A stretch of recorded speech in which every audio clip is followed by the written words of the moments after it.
It's like you get happy every time that you see one of these videos go up. It's just us. It is us. And you know what's cool is that it's really us. Yeah.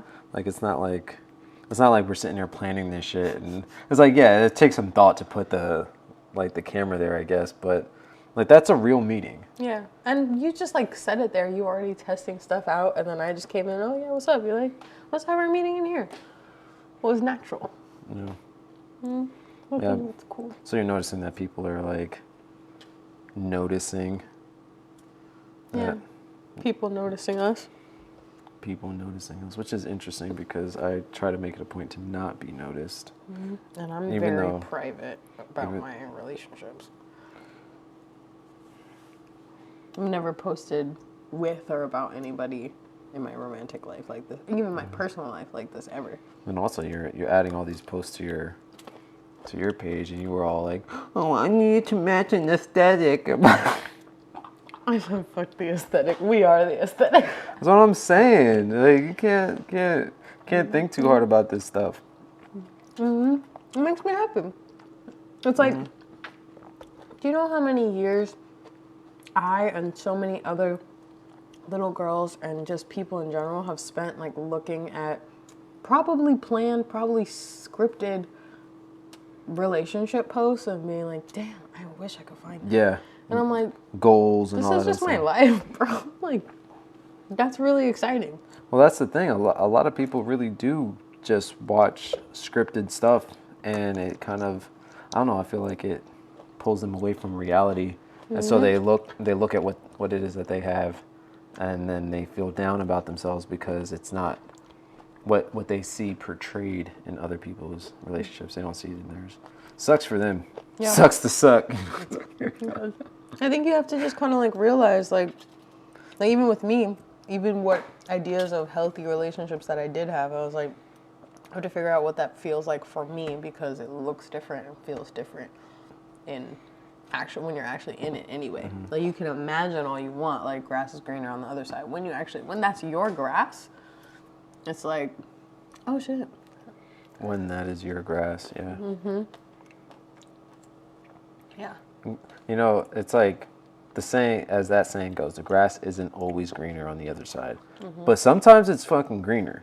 Yeah. You know what I mean? You got to be able to, like, know when your grass is kind of rotting and dead, and you do need to kind of hop a fence. Yeah.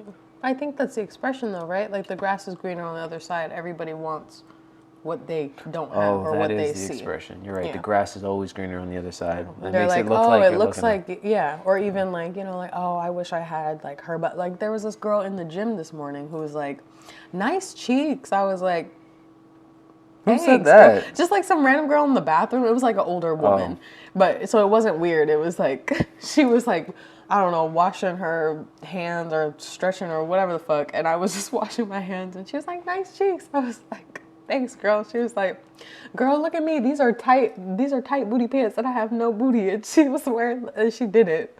But I was like, girl, stop. I was like, I just did leg day, so I probably have a pump, you know. Just picking up older ladies in the bathroom? No, it was just really funny. I was like, what the fuck? But yeah, it's like, that's an example of grass is greener, you know. Like, she's like, oh, I wish I had a ass like that. And it's like, I do have a pretty nice ass, thank you. But you know, then there are people who are like, oh, wow, like, she wishes she had my body. I wish I had your body, da-da-da. And I'm like, girl, I wish those pants could fit me, but I love my body. I just need that size. And the point of this story was to explain that the grass is not always green on the other side. Oh, yeah, exactly. Grass is not always green on the other side. Okay. Yeah. I just want to tell you about the lady in the bathroom. I forgot I wanted to tell you about that, but that was funny. It was odd and funny, but yeah. Anyway, that's a tangent. I was in the midst of my emotion, and I was like, "That's really funny. Thanks, thanks, lady."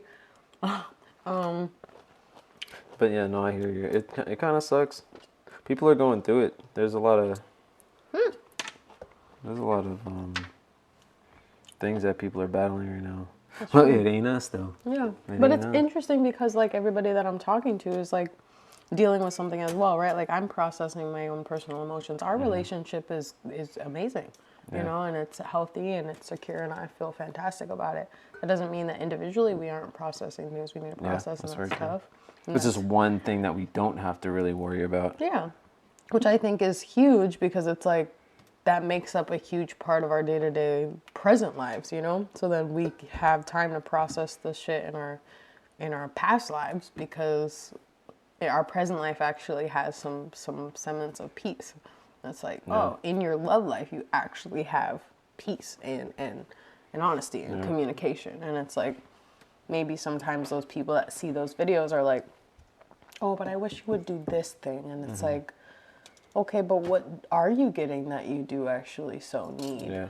And then is that everything you need? Is there something truly missing that changes your quality of life? And if not, then are you just trying to change that person because you want to match the Instagram post? Yeah, like because it looks cute or something like that. It's like you don't know what those two people are going through personally in their personal lives. If what they're portraying is actually true.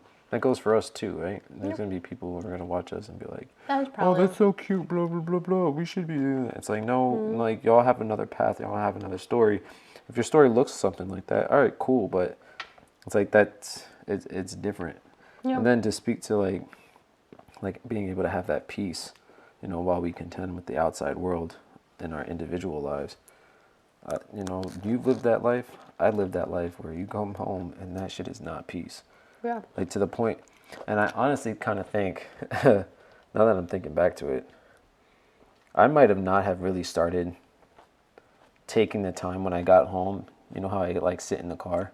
I don't think I started doing that until I found myself in that situation where I had to like, because Prepare to go inside. yeah, because I would be I'd be at the hospital and I'd work the overnight shift, you know, the 13 hours, ICU, and then I'd get home and I'd be like, fuck, I'm about to walk into this, and like this is just a whole nother realm of stress and anxiety and things I want to avoid.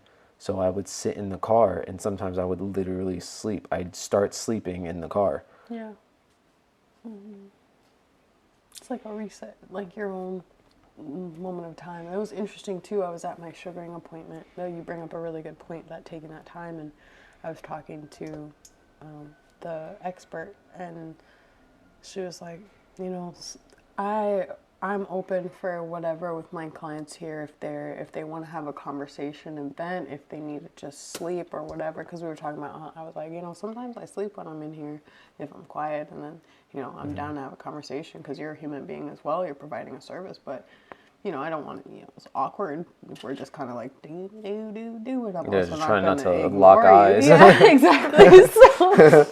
So I'm like, you know, yeah, I'll talk to you, or like, you know, if I'm tired, I'll just be like, hey girl, I'm gonna communicate with you, I'm tired, I'm gonna nap. And she brought up a really good point. Like sometimes for some people, that's the only time they actually get to sleep.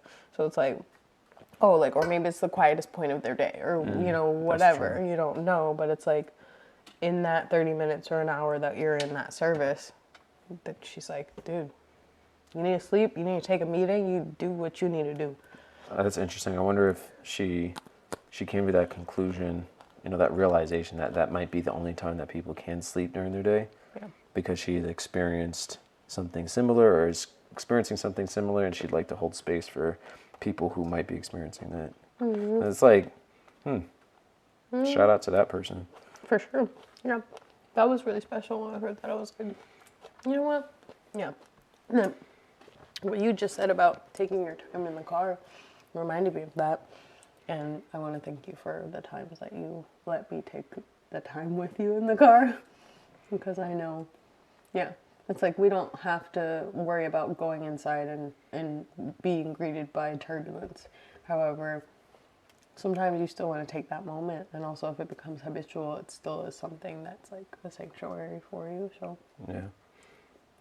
You were that special one. You're so sweet. Am I? Why is that? You're just like, you're just thoughtful, you know? You're thoughtful and considerate, you're patient. But like really right now what's getting me is like the thoughtfulness. That thoughtfulness. Yeah, just like even the little things, like the way that you put the reel together, the song you chose, it's like the vibe, like it's just, you're just thoughtful. And then last night, and like the food, I wasn't gonna eat anything last night, but like, it's just really sweet, you know? You just, yeah, you just think about things. Appreciate you for acknowledging that. I try. I'm definitely really good at being selfish, and I've had to like, just for instance, yesterday when I got I'll just wash my hands. When I got that sushi burrito, I looked at it and I was like, I just finished the other half, and I had every intention on eating the other half. But then I thought to myself, I was like, Gingy's already gone. She probably didn't eat. She's having a really rough day. She's probably going to come home and not want to eat. And I was like, this will be enough for her, and she'll really, really like it. And I had to stop. You know what I mean? Like, I had to physically and intentionally stop myself from taking it and eating it in that moment because of that reason. Like, I had to like think about it. Yeah. Now I'm trying to get to the point where I can be like, oh, I'm gonna go and get this sushi burrito, and I already have it planned in my mind that Gingy's gonna also need something to eat, so I'll get another sushi burrito. You know what I mean? So I'm working my way to that point. But the portion was also perfect, so that worked out really well. Yeah. Because we were like, no, she's not. Yeah. And half of it was good for me too, right? Like, I didn't really need the full thing. I just needed something in my belly just I know you could have ate that up. Hell yeah, I would have fucked that shit up. You kidding me? That was yummy, especially the snow crab on it with the crunchy cucumbers. It was good. It was really good. All right, let's pop this into the dehydrator.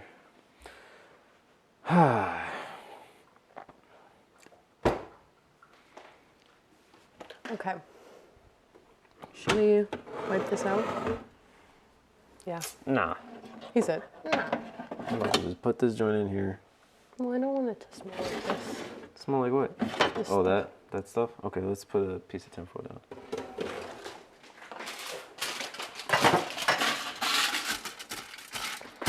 Just in case. I don't know if that's really going to help, but maybe we'll try it. I washed my hands so that I could go back in and touch more cherries.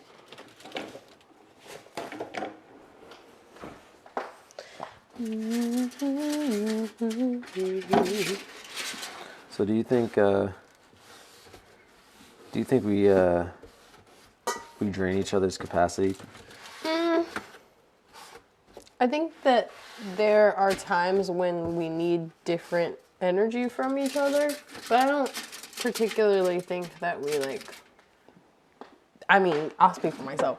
I don't think I drain your capacity. No, I was going to say I don't think that you drain my capacity. Like, there are times when I'm like, okay, babe, let's talk about that later. Or like, I just want to be quiet or whatever. But I don't want you like not there, you know? Like, yeah. I don't think I've ever had a time when I didn't want you there. Like, I'd be like, I'll be over here. But like, you stay close by. Yeah, I'm like, you can be in here too, though. I'm like, I'm gonna be quiet or I'm gonna take a nap. But like, were you gonna be here? So then, what does it mean to drain someone's capacity then? Like, what do you?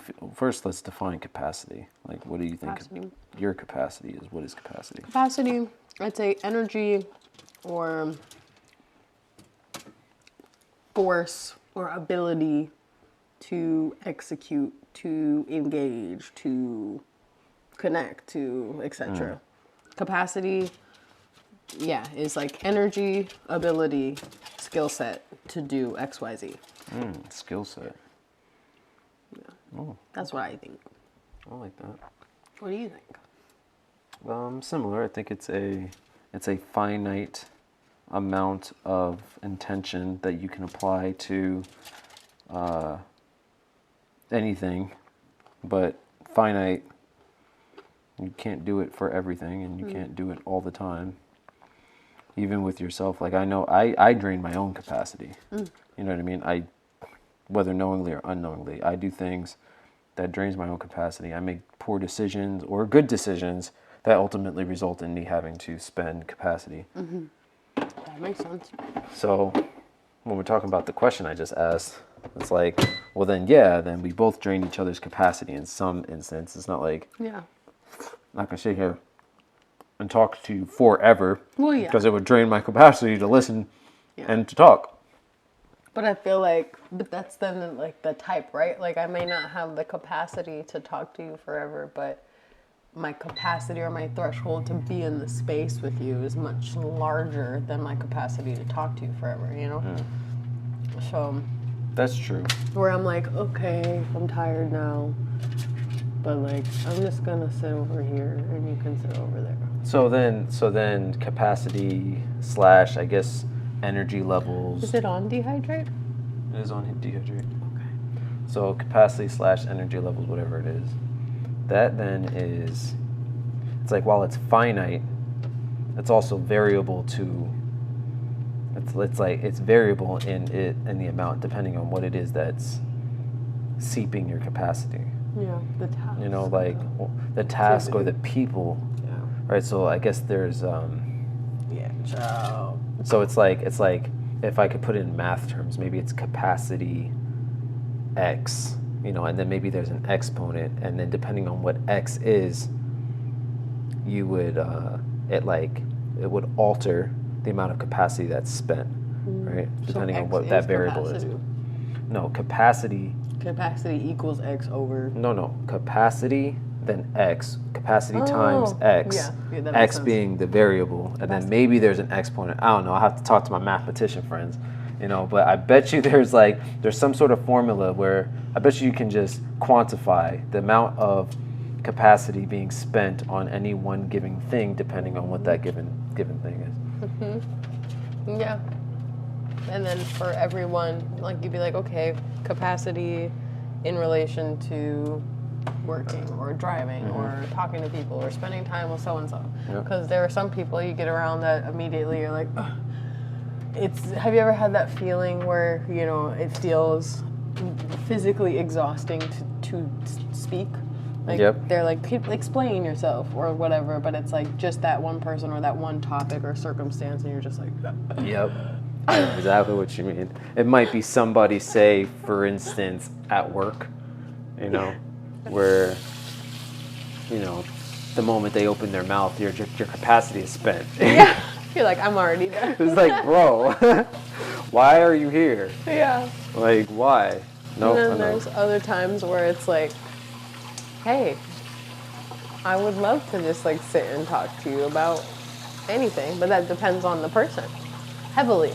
Like with you, like even after a hugely draining day, I could say, I could come home and you're super excited, like you're super excited about this organizational tool. And I'm like, I do have the energy to listen to this. And I'm actually really excited to hear what he has to say. You know, even if I'm like, all this shit, ugh, you know, I come home and I'm like, oh, so tell me about this. That looks really dope. And I actually care. Well, I hope so. Yeah. You better care. Of course I do. No, but You know what I mean? I do. All right, let me start. Yeah. Capacity. So yes, I guess we both do have the ability to zap each other's capacity, but I feel like the way that we communicate, the way that we experience things together and share together, we are intentional about the time we spend and how we spend it, and it doesn't feel as draining as things in the external world, you know? Even though you technically are part of my external world, not my internal world. However, there are layers, right? We've got the outside world, like people you see in your day-to-day life when you go to work and you're outside of the house, and you have your sanctuary that is the house, so that's our inner space, and you're within that inner space. And then we've got our inner worlds within our individual selves. Yeah. So you are external, but within my internal space. Like you're in my sanctuary. Yes. Like we share sanctuary. So it still feels internal, you know? No, it makes sense. Yeah, that's and when we were talking in the car, I made a statement, you know, not to go into the context of the statement, but I made a statement. It's like your reality is not my reality. Yeah. You know, and that kind of holds true. That's also kind of tough. Yeah. But at the same time, it's like me knowing that your reality is not my reality means that there is space where I can feel one way about something and you can feel another way about something, and they can both be very valid. You know what I mean? I don't have to be, and I could do better in being like open and like welcoming to that. But there's space for it. Yeah. Yeah, there's space for it, and it's like I feel like because we've identified that the realities are different sometimes, we can sit and talk about it like, well, tell me how it works in your world. You know, what are you processing? What are you thinking? Yeah, when we're communicating in sound, mind, body. It's like, well, tell me more about that. No, actually, because I'm like, oh, I never thought of it that way, and then you might actually learn something else. You know, like, you've taught me a ton of things. So, You're kind of cute. thank you. So are you? I was like, Thanks. come on, apron. Oh, I got the apron on. Yeah, it looked This really is kind of good. fire. It's really fire. Kind of fire. I could start like a whole like Yeah, put your your tongs on. clip my tongs. Stop. You better stop playing with me. Where's the tongs? Oh, Whatever. dang. Put tongs in here? That's what I used I to don't know do. if I'd Is put tongs in here.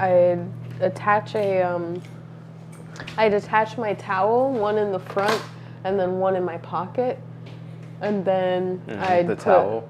Yeah, I and can then see the that. tongs. If I was doing the line, the tongs would be on the stove. If I was doing some, just like some barbecue and shit, some casual shit, you can put the tongs right here. You know what I'm saying? And then notepad in the other pocket. This one doesn't have the chest pocket. Usually I'd have the chest pocket and I'd put my pen or something like that. The marker. Sharpie. You need the Sharpie. Do you know how many Sharpies I have? Yeah, I saw it. Over the years of collection, but also I bought a lot of Sharpies. But then like any black Sharpies, I'm sure that like 80% of those were from work. It is kind of interesting that we both come from a background of culinary practice, employment. So the question is, who's the better cook? I don't know. I think we both have very nice culinary attributes. I think you're better than me.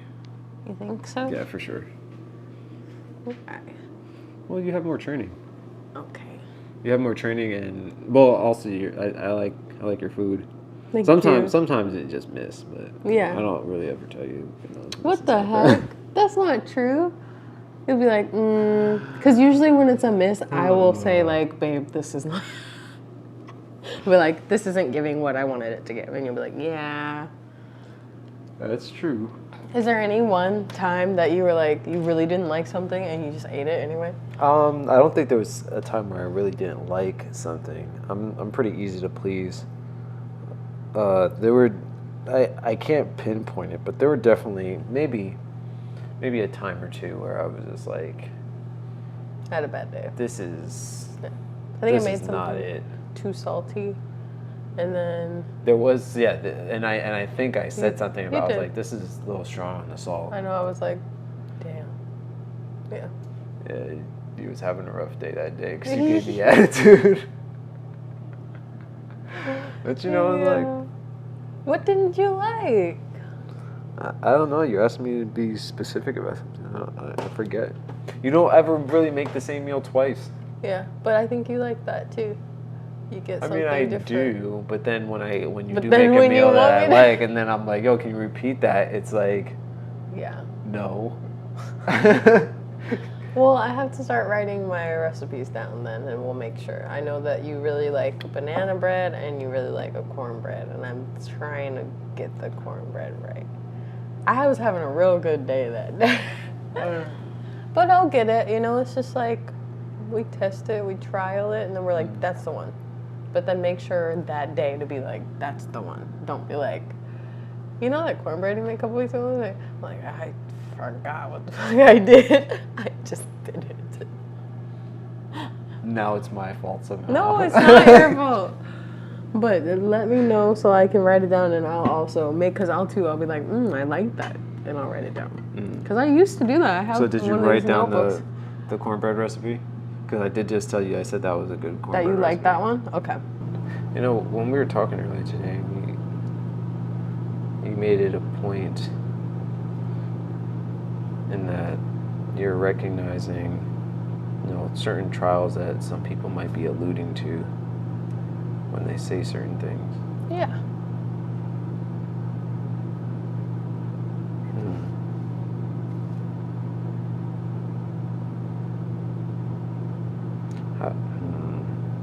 I guess in some way, shape, or form, us doing what it is that we do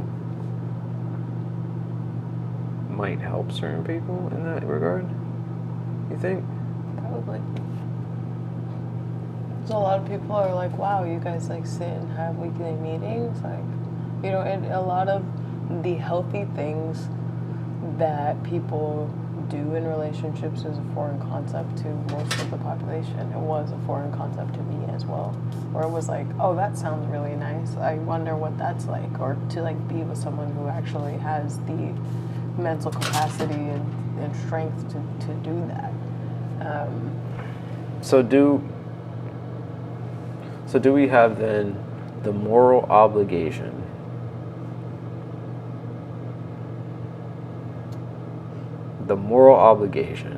I guess well, obligation is a little bit hard, but do we have the moral obligation to then continue, not that we're going to discontinue, but to continue what it is that we're doing, but also like push it out even harder? So then we have to be more intentional about and being vocal. And then also, I guess in a way, this channel, Couple Conversations, is the first original studio production, right? In a sense. I don't know. I don't know why I felt moved to do this in particular. Like I do, but I don't, because I'm very selfish.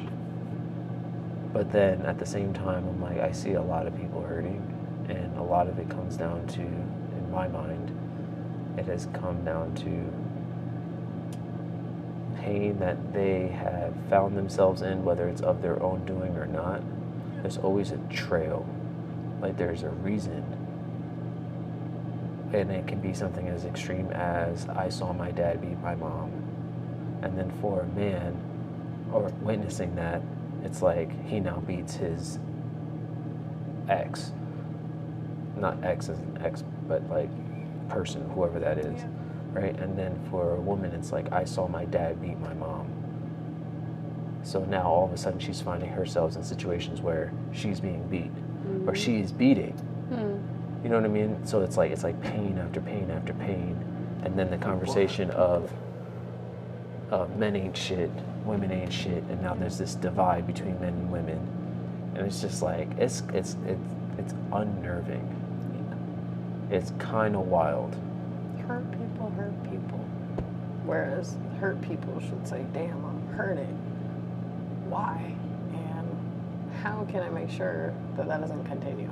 But then that's their morals, right? Like some people are like, well, dang, I'm just going to act out because it's not fair to me. I'm like, dang, it's not fair, and I don't want you to feel that either, you know? So I think, yeah, it's special. It's that we are doing it because we can still be selfish, because it's still very much us and for us, but also the fact that people just see like what healthy relationships look like is still a big deal, you know? Because it's like, what's trending right now? Drama and toxic relationships. It's like, that's in their mind already, and people make fun of like being toxic, or like there's a trend like my toxic trait is thinking da da da da, and it's like, Yeah. okay, but it's a joke, and you're not actually like, oh, that is a toxic trait, and what am I doing to fix it? It's like, lol, it's toxic. And I'm like, why is it trending? Why are you? So us just being honest and open about a healthy relationship and like what that looks like, I think is, selfish and helpful in itself, and then more so people can say like, hey, what do you guys do about things like this? Or, I'm wondering about this, and then we can talk about those things too. And it's still us, but everybody has their own journey.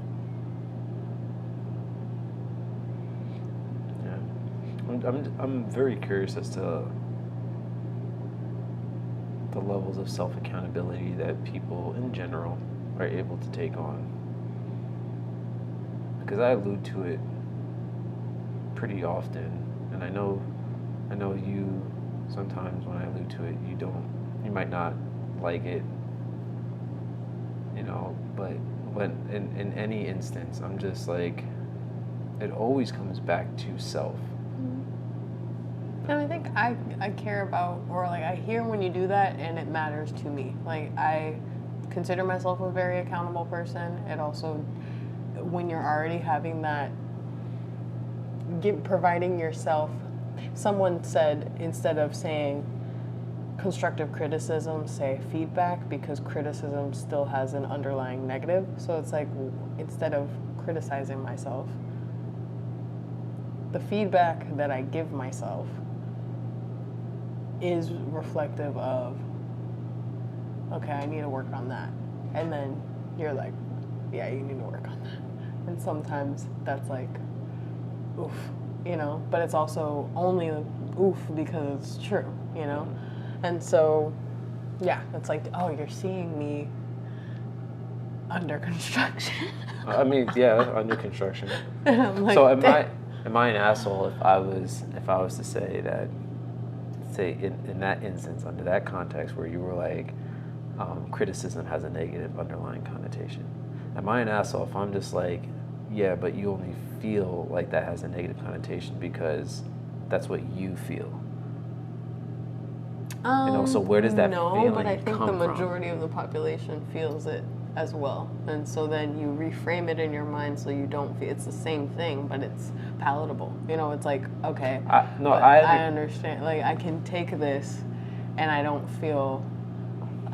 apply the judgment and the negativity to it. I get the reason as to why to use, like, it's a different word to use that supports it, but I'm saying, okay, well, if I were to use the word criticism anyway, right? Again, going back to self, it's like if you attach, not you and you in particular, but if you attach a negative underlying connotation to where if I use the word criticism, you have a feeling about it, that's a you problem. You know what I mean? So it extends, in my mind, it extends beyond just the word criticism. It's why does this word hold power over you, and why do you allow that word to hold power over you? It could be criticism, it could be this, it could be that, it doesn't matter. Yeah. It could be any word. You can replace criticism with any word that might hold power over you. Why do you allow it to hold power over you? And do you want that word to hold power over you? For instance, the word humble. We've recently looked up that word. That word has been used over and over and over again. Humility, humility, humble, humble. And I'm just like, that word sucks. I'm and it's not interesting because humble and humility are direct derivatives of like humiliate, and Yeah. it's like, and we know what humiliate means by association, but humble somehow we thought was a positive. Yeah. It's like something to take on. And I'm like, no, to hell with that. I'm not humble. You shouldn't be humble. I don't think anybody should be humble. And though I think where the word comes from is from like more of a maybe the usage of the word now, it's come from a more of like a religious backing, right? Being humble in the face of God, this, that, and that I can understand. Like if you are imposing a creator to be above you, and that you are subservient to that creator and in your belief system, then being humble in that sense is the right application of the word. But I ain't being humble to no man. I ain't being humble to no human that's sitting next to me. Nah, you ain't create me. You ain't God. You ain't my God. You got God in you, but you ain't God. Yeah. You might be a God, but you ain't God of my reality. Yeah. So if I'm subservient to a God, to God, the God, then I can see myself being humble and subservient to God in that context. But I ain't humble around y'all. Yeah.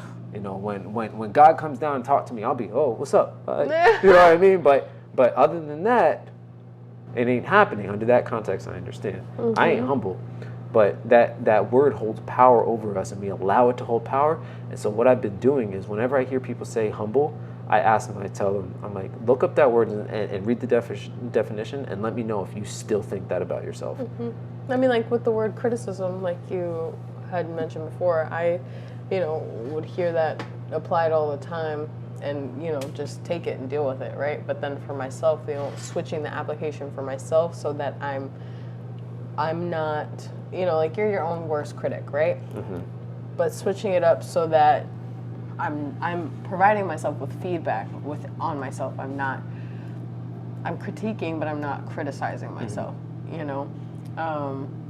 whereas externally, yeah, people are gonna, okay, it's time for constructive criticism. We had that in school all the time, it's just like, I wasn't like, oh, dang. I was like, okay, I can't control what anybody else says or does. So like you were saying, if I encounter someone who uses a word, I just have to be aware of my connotations, because they might be talking about something completely different, and it would completely be different. Weird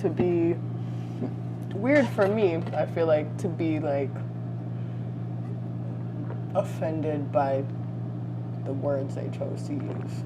But it's also like, one, why did you choose to use those words? But then also like, I'm not being personally attacked by the words that they're choosing to use if they choose to say criticism instead of feedback or review, or like they choose to say humble instead of like,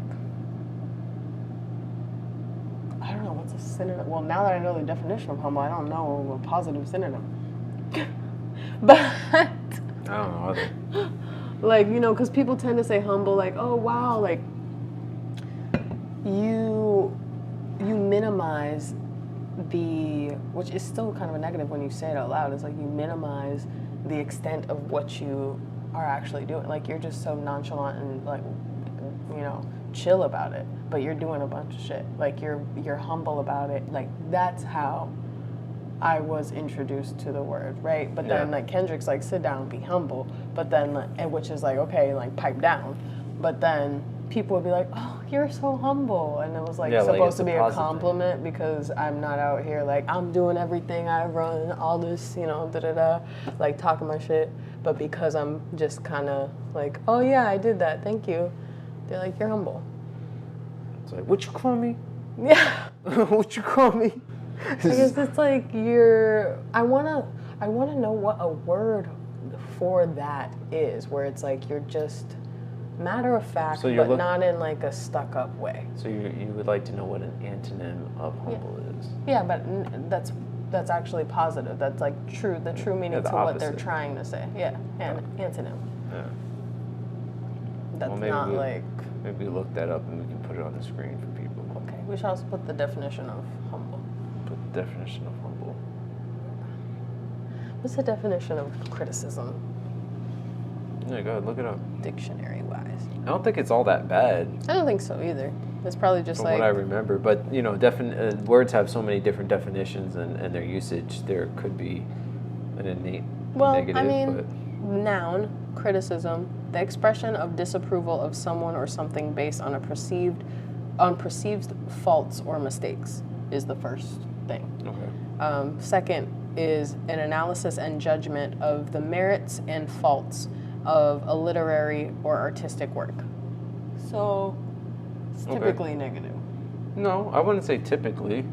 I mean, disapproval, faults, mistakes, but based on perceived faults. Perceived is a key word. That's true. And I don't know if that's necessarily negative. Again, it's like the perception of what a fault or a mistake is. Yeah. Right? It's like in this society, you know, we get something wrong on a test and there's a red mark, but it's like, all right, I didn't know the right answer, but I now know the wrong answer, but there's a punishment that's associated to it. So now we're all like, oh no, is it like if it's a mistake or it's a fault, or they'll then be we're like, in trouble. Did you ever have a teacher where you, like, for me in particular with math, I was able to get to the same answer, the technical correct answer, but I didn't do it in their equation because it didn't make sense to me.